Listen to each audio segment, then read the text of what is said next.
नमस्कार। इलेक्ट्रोकेमिस्ट्री के 8वें क्लास में आपका स्वागत है। मैं हूं अभिषेक राज और आप देख रहे हैं class 12th Hindi medium chemistry. आज मुख्य रूप से हम बात करने जा रहे हैं electrolysis, electrochemical cell and Faraday's law of electrolysis. विद्युत अपघटन, विद्युत अपघटनी सेल और फैराडे का नियम। तो हम बात करने वाले हैं विद्युत अपघटन की। तो किसी विद्युत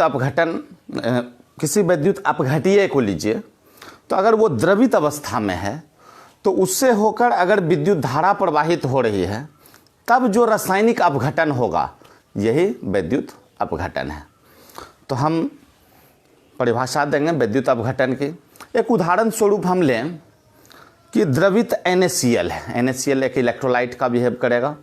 अगर उससे होकर के विद्युत धारा प्रवाहित की जाती है तो हम देखते हैं कि Na+ जो है वह कैथोड पर जाकर के मुक्त होता है और Cl2 एनोड पर मुक्त होता है। हम यह भी कह सकते हैं कि यह जो प्रक्रिया है और यह जो अभिक्रिया है वह रेडॉक्स अभिक्रिया है। एनोड पर यहाँ भी ऑक्सीडेशन होगा, लेकिन बात ये याद रखना है कि यहाँ जो एनोड होगा वह पॉजिटिव होगा और कैथोड जो होगा वह निगेटिव होगा। तो पिछले क्लास में हम लोगों ने इलेक्ट्रोकेमिकल सेल और इलेक्ट्रोलाइटिक सेल में डिफरेंस पढ़ा था, तो हम समझते हैं कि सारा तथ्य क्लियर हो गया होगा। आज हम बात करेंगे विद्युत अपघटन की। तो हम हेडिंग करेंगे विद्युत अपघटन।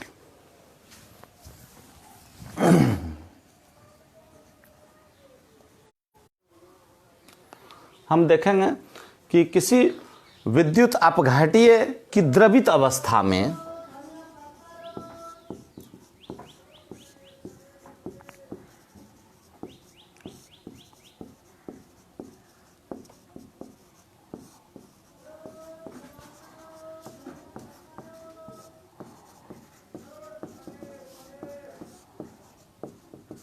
विद्युत धारा द्वारा रासायनिक अपघटन।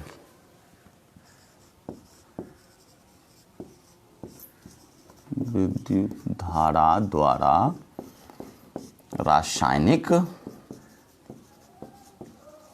अपघटन क्या कहलाएगा? विद्युत अपघटन कहलाता है।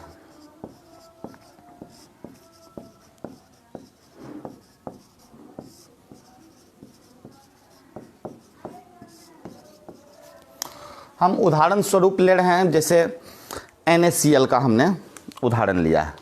तो हम देखेंगे कि NaCl जो है यह टूटेगा सोडियम और क्लोरीन में। तो ये जो विद्युत अपघटन की प्रक्रिया हुई,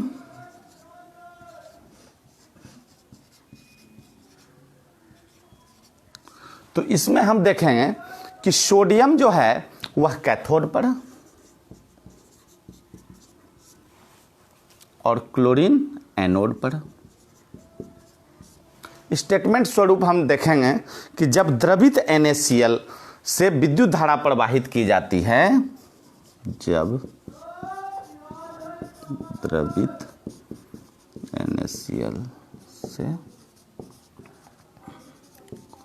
विद्युत धारा प्रवाहित की जाती है तो कैथोड पर सोडियम और एनोड पर क्लोरीन मुक्त होता है। तो कैथोड पर सोडियम तथा एनोड पर क्लोरीन मुक्त होता है। तो हमने यह भी कहा कि यह एक प्रकार का रेडॉक्स रिएक्शन है और जहां एनोड पर ऑक्सीडेशन होगा। तो मिटा दे। तो विद्युत अपघटन की परिभाषा हो गई कि किसी विद्युत अपघटीय की द्रवित अवस्था में अगर विद्युत धारा प्रवाहित की जाती है तब जो रासायनिक अपघटन होगा वो विद्युत अपघटन कहलाएगा।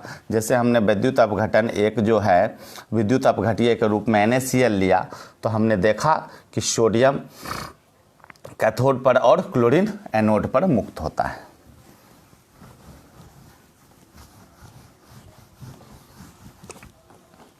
तो हम लिख सकते हैं यह एक रेडॉक्स अभिक्रिया है। रेडॉक्स अभिक्रिया का अर्थ होता है ऐसी अभिक्रिया जहां ऑक्सीडेशन और रिडक्शन दोनों सिमल्टेनियसली हो। तो यहां हम देख रहे हैं एनोड पर ऑक्सीडेशन, एनोड पर ऑक्सीडेशन एवं कैथोड पर रिडक्शन होता है। रिडक्शन का मतलब हो गया अपचयन, ऑक्सीडेशन का मतलब हो गया ऑक्सीकरण। यहां लिख देते हैं।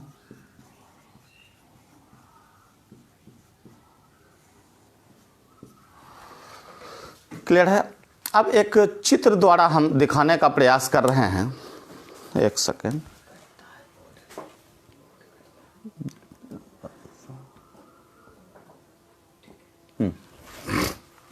तो एक चित्र द्वारा हम दिखाने का प्रयास कर रहे हैं। चूंकि हम विद्युत अपघटनी शेल पढ़ रहे हैं और विद्युत अपघटनी शेल में एक ही पात्र में दोनों इलेक्ट्रोड होंगे और दोनों को हम जो है किसी सेल के सहारे जोड़ देते हैं, उसमें इलेक्ट्रोलाइट डाल देते हैं। जो दो इलेक्ट्रोड है, एक इलेक्ट्रोड मेरा एनोड का काम करेगा, एक इलेक्ट्रोड कैथोड का काम करेगा। तो हम बात करेंगे विद्युत अपघटनी शेल की। मिटा देते हैं इसे। विद्युत अपघटनी शेल।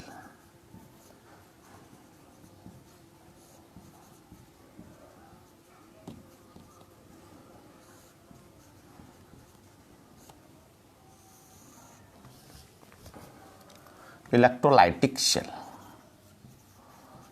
इलेक्ट्रोलाइटिक शेल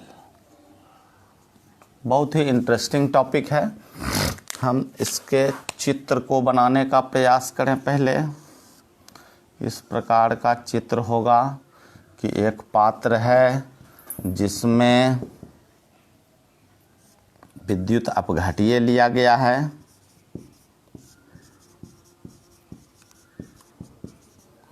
और एक इसी पात्र में दोनों इलेक्ट्रोड को रखा गया है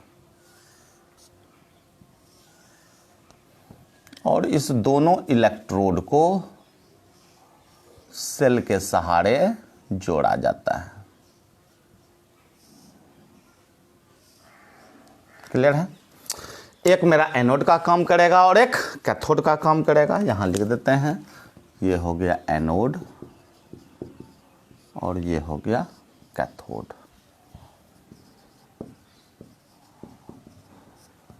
और सबसे बड़ी बात कि जो कैथोड होगा, मान लिया जाए एक धातु है और वो आयन के रूप में टूटता है तो जाकर के कहाँ कैथोड पर जमा होता है और निगेटिव आयन जो होगा वह एनोड पर जाकर के जमा होगा और बाकी यहाँ इलेक्ट्रोलाइट। तो अब हम बात करने जा रहे हैं विद्युत अपघटनी शेल की। हम परिभाषा स्वरूप यह कह सकते हैं कि वह युक्ति जिसमें विद्युत अपघटन की क्रिया होती है। तो हम लिखेंगे वह युक्ति जिसमें विद्युत अपघटन की क्रिया होती है।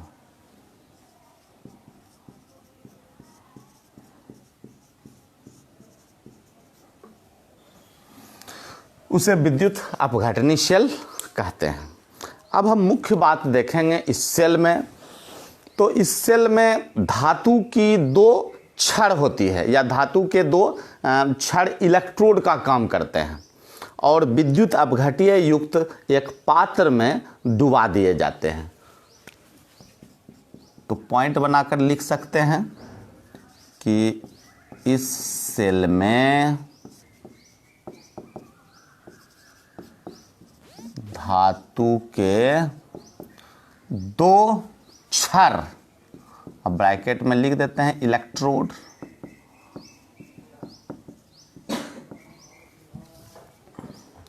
विद्युत अपघट्य युक्त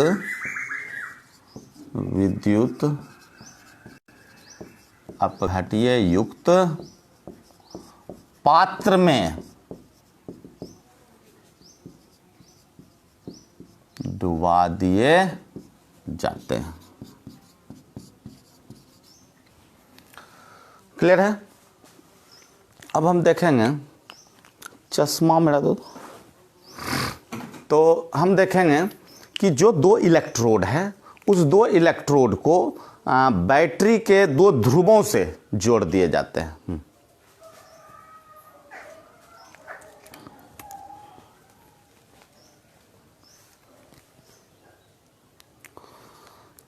तो हम लिखने जा रहे हैं,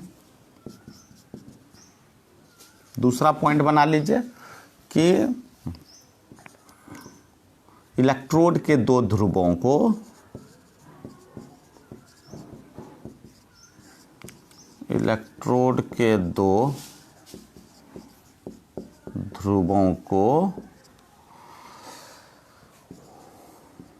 बैटरी के सहारे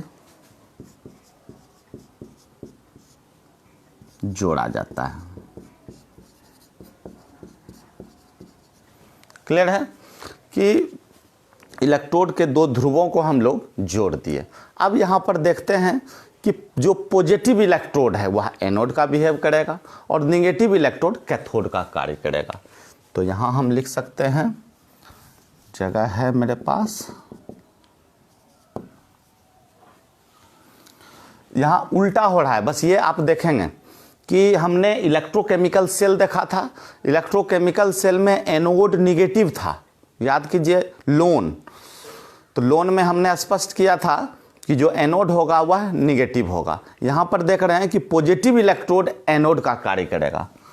तो पॉजिटिव इलेक्ट्रोड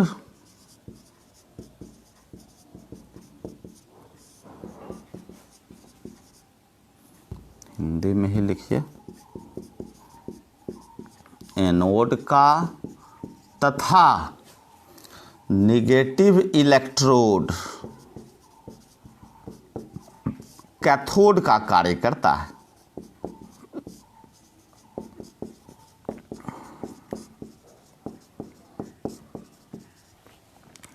क्लियर है?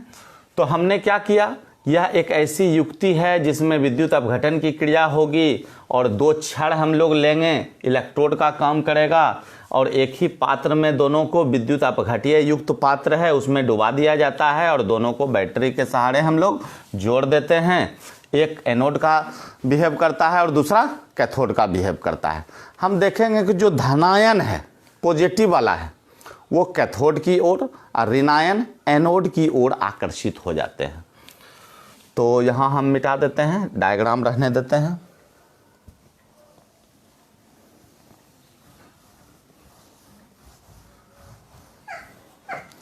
क्या लिखने जा रहे हैं कि धनायन कैथोड की ओर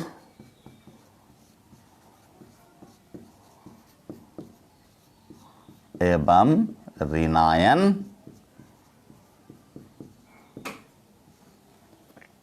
एनोड की ओर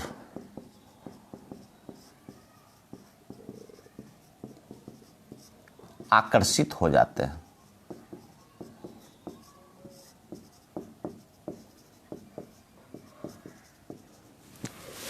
तो एकदम स्पष्ट है। तो एक एग्जांपल ले लेते हैं, जैसे एक मेटल और एक इलेक्ट्रोनेगेटिव एलिमेंट एक दूसरे से जुड़ा हुआ है। तो MX ले लेते हैं, ये जनरलाइज रिएक्शन है और यहाँ पर जो ये mx है यह टूटेगा, मान लीजिए n इलेक्ट्रॉन के बारे में हम कह रहे हैं, तो mn प्लस xn माइनस। तो इस तरह से हम देख सकते हैं। अब हम दोनों को तोड़ने का प्रयास करें कि ये तो फाइनल रिएक्शन मेरा है कि कैथोड पर आखिर क्या हो रहा है और एनोड पर क्या हो रहा है। तो हम पहले से भी जानते हैं कि कैथोड पर मेरा होता है रिडक्शन, अपचयन। तो अपचयन में होता है गेन ऑफ इलेक्ट्रॉन, इलेक्ट्रॉन आकर्षित होता है, इलेक्ट्रॉन का क्या कह सकते हैं, इलेक्ट्रॉन का लाभ होता है। तो हम लिखेंगे Mn प्लस n इलेक्ट्रॉन, ठीक है। और इस तरह से हम देखेंगे कि ये M सॉलिड में कन्वर्ट हो जाएगा, ये एक्वस आयनिक रूप में है और यहाँ लिख देंगे अपचयन, ठीक है। तो अपचयन में हमने देखा कि इलेक्ट्रॉन का लाभ हुआ। अब हम देखेंगे, यहाँ लिख सकते हैं हम लोग कैथोड पर, ये जो अभिक्रिया हुई वो कहाँ हुई, तो कैथोड पर।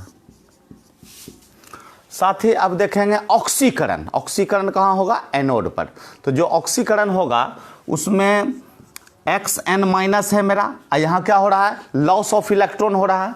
तो लॉस ऑफ इलेक्ट्रॉन में मेरा x2, इसको हाफ कर देंगे, ठीक है। और जितना मेरा इलेक्ट्रॉन लॉस हो रहा है उसको लिखेंगे, तो मान लीजिए n इलेक्ट्रॉन लॉस हो रहा है। तो ये जो प्रक्रिया होगी वह होगी एनोड पर।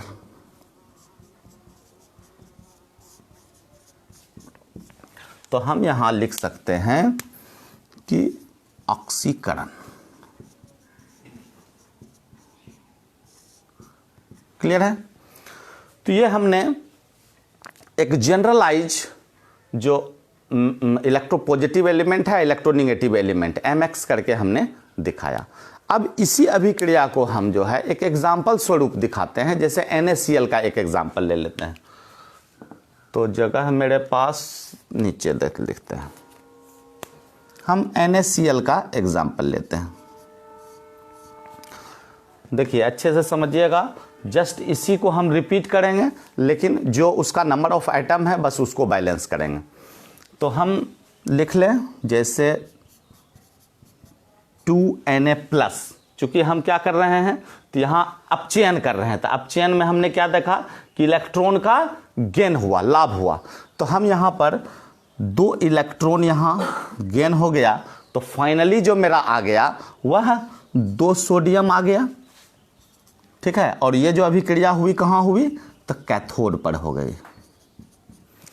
सिर्फ हम मेटल के जगह सोडियम को लिए और जो मेरा नंबर ऑफ इलेक्ट्रॉन था बस उसको हमने बैलेंस किया। अब हम देख रहे हैं Cl2 में, जहां कि हम ऑक्सीकरण करेंगे, तो 2Cl माइनस है, नेगेटिव आयन के रूप में है। अब यहां क्या होगा, चूंकि यहां हम ऑक्सीकरण देख रहे हैं, तो ऑक्सीकरण में लॉस ऑफ इलेक्ट्रॉन एनोड पर। हमने यहां देखा अपचयन और यहां देखा ऑक्सीकरण, क्लियर है। तो ये एक हमने उदाहरण स्वरूप लिया जहां की ऑक्सीकरण और अवकरण हो रही है। अगर हम इसे फाइनल इक्वेशन के रूप में लिखना चाहें तो किस प्रकार से लिख सकते हैं, तो देख।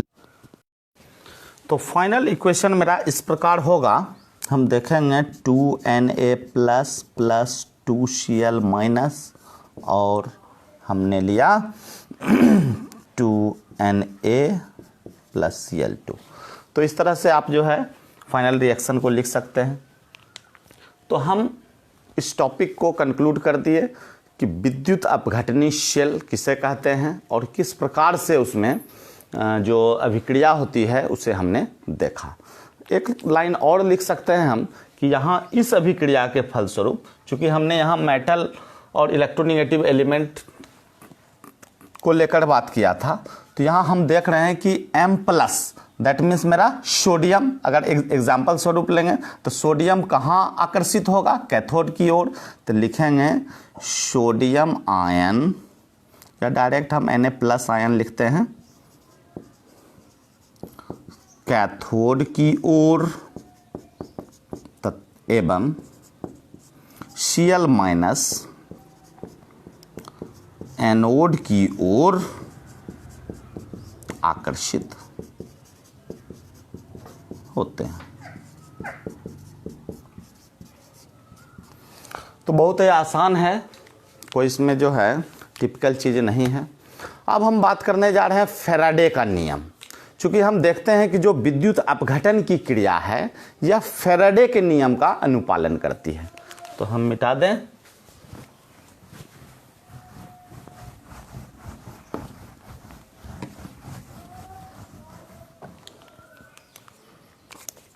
विद्युत अपघटन की क्रिया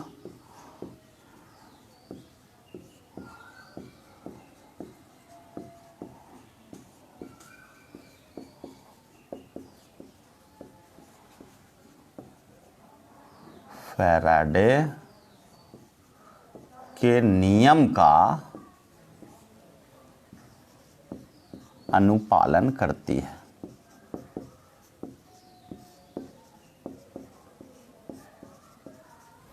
क्लियर है? तो हम देखने जा रहे हैं फैराडे का नियम। तो फैराडे ने दो नियम दिया। ये 1832 का बात है कि माइकल फैराडे ने विद्युत अपघटन संबंधी दो नियम का प्रतिपादन किया। तो लिखेंगे माइकल फैराडे ने 1832 में विद्युत अपघटन संबंधी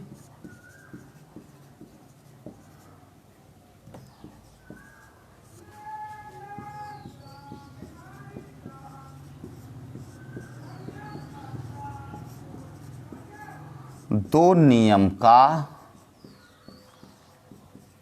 प्रतिपादन किया। तो इस दो नियम को हम पढ़ने जा रहे हैं। जो प्रथम नियम होगा पहले उसे पढ़ेंगे। तो लिखेंगे हम लोग प्रथम नियम। प्रथम नियम, फैराडे का जो प्रथम नियम है वह कहता है कि विद्युत अपघटन की क्रिया में जो इलेक्ट्रोड पर मुक्त पदार्थ की मात्रा है वह जो प्रवाहित विद्युत धारा है उसके आवेश के समानुपाती होगा। तो हम लिखेंगे विद्युत अपघटन की क्रिया में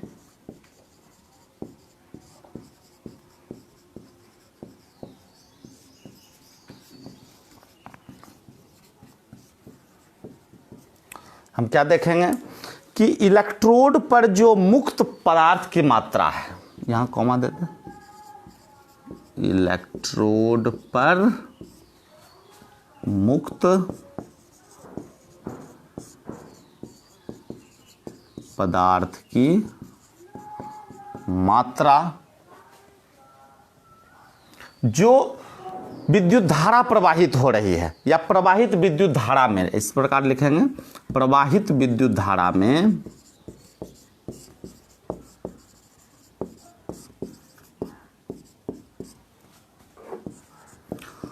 आवेश के परिमाण के समानुपाती होती है। एकदम स्पष्ट हो गया, आवेश के परिमाण के समानुपाती होती है। और इस स्टेटमेंट को हम मैथमेटिकली लिख सकते हैं direct, W is proportional to Q, जहां पर हम समझ चुके हैं कि W मेरा क्या होगा, तो ये मेरा मात्रा, और Q मेरा क्या होगा, आवेश का परिमाण। तो अब इसे हम जो प्रोपोर्शनल है मेरा W इज इक्वल टू अगर करेंगे तो एक कांस्टेंट हम लगाएंगे और वह constant W is equal to I कह सकते हैं, I। तो एक कांस्टेंट जो मेरा I आया यहां पर, या इस रूप से हम कर सकते हैं।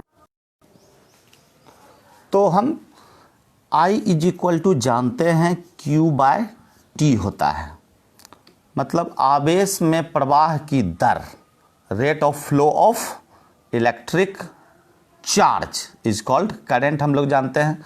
तो Q is equal to I T जानते हैं, तो पहले इसे डायरेक्टली प्रोपोर्शनल टू हम Q कर दें, और अब हम बराबर करेंगे तो एक कांस्टेंट हम लगा देंगे, Q तो किए ही, आई टी लिखेंगे, और अब एक कांस्टेंट लगा देंगे यहाँ Z। तो हम लिख सकते हैं कि Z एक नियतांक है जिसे विद्युत रासायनिक समतुल्य कहते हैं, जिसे विद्युत रासायनिक समतुल्य कहते हैं। इंग्लिश में बात करें तो इसे इलेक्ट्रोकेमिकल इक्विवेलेंट, इलेक्ट्रोकेमिकल इक्विवेलेंट। तो यहां तक क्लियर है। जो पहला नियम उन्होंने बताया कि जो पदार्थ की मुक्त मात्रा है वह प्रवाहित जो विद्युत धारा है उसके आवेश के परिमाप के समानुपाती होगा। समानुपाती हमने किया और हम जानते हैं Q is equal to I T होता है, तो फिर आई टी से प्रोपोर्शनल किया, एक कांस्टेंट लगा दिए Z, और Z एक नियतांक है जिसे विद्युत रासायनिक समतुल्य कहते हैं। अब हम इसकी परिभाषा लेंगे कि आखिर जो Z है मेरा उसे किस प्रकार हम परिभाषित कर सकते हैं। पहले हम मिटा लें इसे।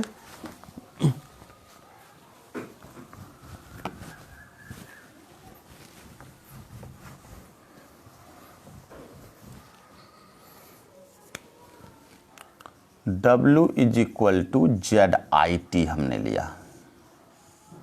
अगर इससे करंट 1 एम्पेयर और टाइम 1 सेकेंड हो तो हम लिख सकते हैं W is equal to Z। तो स्टेटमेंट स्वरूप हम लिखेंगे 1 एम्पेयर विद्युत धारा, ये पहले हम लिख लें, जब I is equal to 1 ampere comma T is equal to अगर 1 सेकेंड हो तो W is equal to Z। तो इसकी परिभाषा स्वरूप हम दे सकेंगे कि 1 एम्पेयर विद्युत धारा 1 सेकेंड तक प्रवाहित करने पर, 1 एम्पेयर विद्युत धारा 1 सेकेंड तक प्रवाहित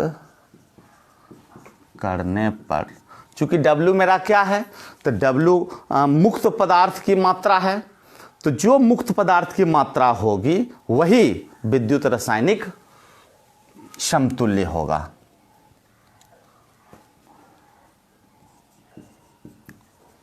पदार्थ की मात्रा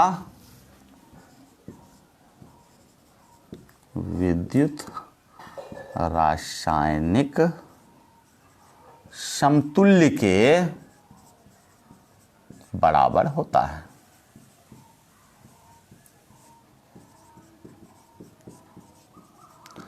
तो स्पष्ट है मेरा कि W इज इक्वल टू हम यहां से Z लिख दिए, जबकि I का वैल्यू 1 एम्पेयर और T का वैल्यू 1 सेकेंड लेते हैं। अब हम थोड़ा सा इसको जो है कंपोनेंट में तोड़े अगर, तो हम देखते हैं कि अगर W1 करेंगे तो Z1IT लिख सकते हैं। W1 is equal to Z1IT, और ठीक उसी प्रकार हम W2 is equal to Z2IT लिख सकते हैं। अब हम W1 और W2 का रेशियो निकालने जा रहे हैं, तो इस तरह से हम लिखेंगे W1 by W2 is equal to क्या लिख सकते हैं, Z1IT बाय Z2IT, और यहाँ से IT को कैंसिल कर दीजिए, और फाइनल जो रिलेशन मेरा निकल करके आया W1 by W2 is equal to Z1 by Z2। इससे रिलेटेड कुछ न्यूमेरिकल्स होगा जो हम लोग सॉल्व करेंगे। तो पहला नियम मेरा क्लियर हो गया। तो आई होप कि पहला नियम अच्छे प्रकार से आपको समझ में आया होगा। अब दूसरे नियम की बात करें, द्वितीय नियम।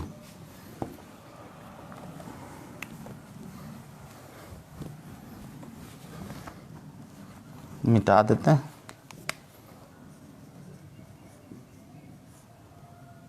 द्वितीय नियम,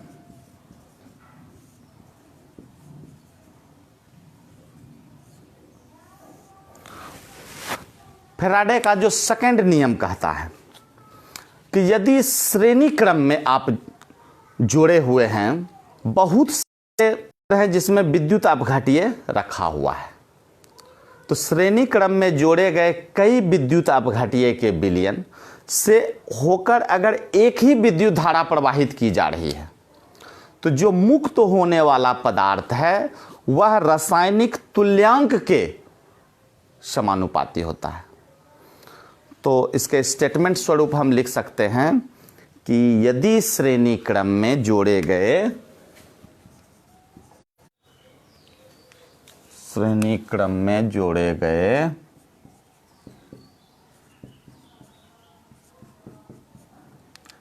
कई विद्युत अपघट्य के विलयन से एक ही विद्युत धारा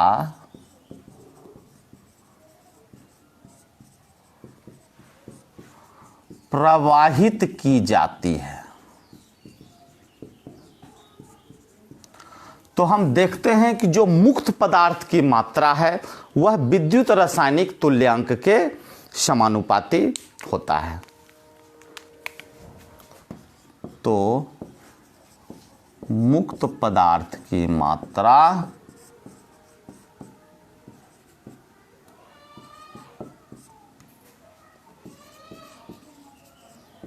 विद्युत रासायनिक तुल्यांक के समानुपाती होता है। तो हमने वहां पहले नियम में W is proportional to Q लिया था और यहां हो जाएगा W is proportional to E। लिखने का जरूरत नहीं है कि जहां W हो गया मुक्त पदार्थ की मात्रा और E हो गया विद्युत रासायनिक तुल्यांक। क्लियर है? अब हम इसे बराबर करेंगे तो एक कांस्टेंट और लगाएंगे। ठीक है, W इज इक्वल टू हम K एक कांस्टेंट लगा देते हैं अभी, और हम प्रथम नियम और द्वितीय नियम को कंपेयर करेंगे। तो हम देखेंगे क्या कि जो मान लीजिए इसका अलग अलग कंपोनेंट तोड़े, तो ये तो कांस्टेंट है W1 is equal to KE1 लिख सकते हैं, और ठीक इसी प्रकार हम W2 is equal to KE2 लिख सकते हैं। अब हम पुनः उसी प्रकार W1 बाई W2 अगर करेंगे तो W1 by W2 is equal to KE1 by KE2, K cancel हो गया। फाइनल हमने W1 by W2 is equal to E1 by E2 लाया।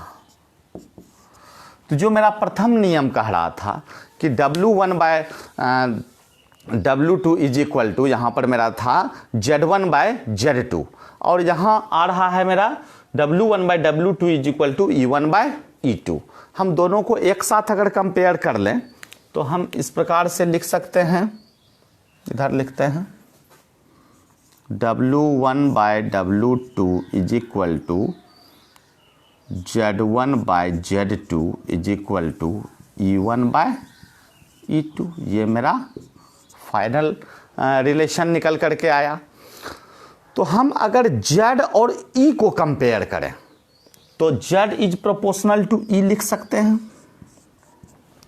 क्योंकि दोनों नियम से हमने यहाँ देख लिया कि ये जो Z1 और Z2 है ये बराबर हो सकता है E1 और E2 के। तो हम प्रोपोर्शनल तो कर सकते हैं कि Z is proportional to E। अब हम लिखेंगे, इसको उलट दीजिए, E is proportional to Z भी हो गया,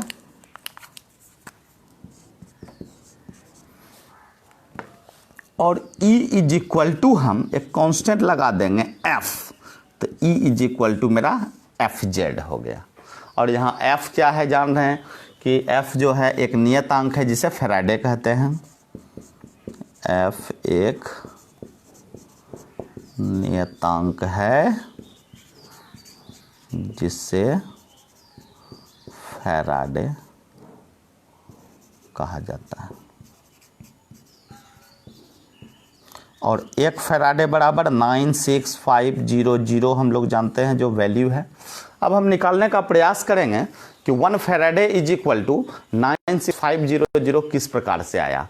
तो हम 1 फैराडे को कह सकते हैं कि 1 मोल इलेक्ट्रॉन पर आवेश। मिटाएं इसको।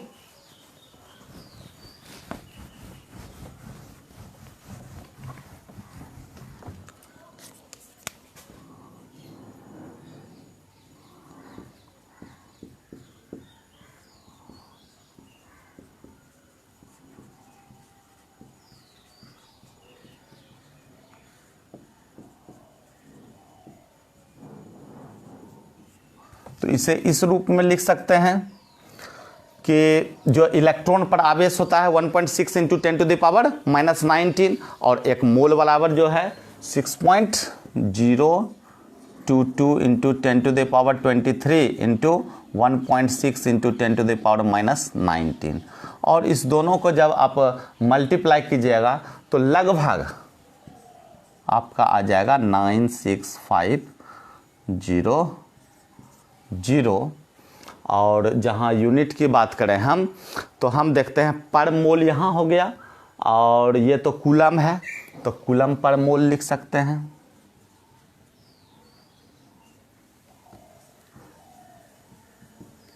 तो इस तरह से हमने विद्युत अपघटनी शेल और फैराडे का जो दोनों नियम है, प्रथम नियम और द्वितीय नियम को समझने का प्रयास किया।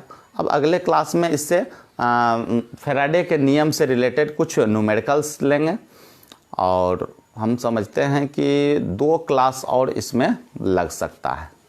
एक सेल वाला हो गया तो 10 क्लास टोटल हम इलेक्ट्रोकेमिस्ट्री में दे रहे हैं और फाइनल मेरा चैप्टर कंक्लूड हो जाएगा। Thank you for watching this video. कल और परसों मेरा ये चैप्टर समाप्त हो जाएगा। तो आप सबसे पहले इसे शेयर करें।